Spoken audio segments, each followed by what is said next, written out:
આમ નાગરિકોને વિનંતી છે કે કોઈ બી પ્રકારની પેટ્રોલ ડીઝલને લઈને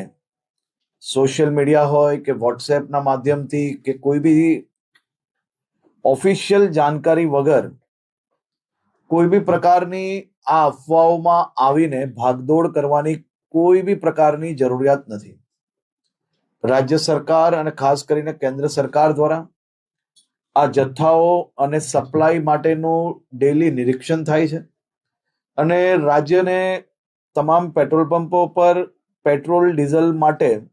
પૂરતી વ્યવસ્થાઓ પહોંચી વળે તે માટેની સંપૂર્ણ તૈયારીઓ બી છે. મારી રાજ્યના સૌ નાગરિકોને બે હાથ જોડીને વિનંતી છે કે આ પ્રકારની વાતો, કોઈનો બી વોટ્સએપ મેસેજ આવ્યો હોય ને સીધું જ આપણે બીજા લોકોને ફોરવર્ડ કરીએ, કોઈ બી પ્રકારની જાણકારી વગર, સંપૂર્ણ માહિતી વગર પોસ્ટ મૂકીને આપણે આપણી જોડે જોડે હજારો લોકોને કારણ વગરના એમનો સમય વેડફીએ અને સાથે સાથે કોઈ બી પ્રકારે શહેરમાં કે રાજ્યમાં આ પ્રકારની ખોટી માહિતીઓ ફેલાવનાર લોકો પર બી આવનારા દિવસોમાં કડક પગલાં ભરવામાં આવશે. ખાસ કરીને વિનંતી છે કે કોઈ ચિંતા કરવાની આવશ્યકતા નથી. પેટ્રોલ ડીઝલ સંપૂર્ણપણે બધા જ પેટ્રોલ પંપ પર મળી રહે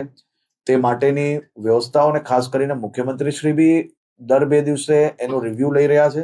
અને ભારત સરકારમાંથી બી તમામ મંત્રાલયો આ બધા જ વિષયોમાં રેગ્યુલર રિવ્યુ એમનું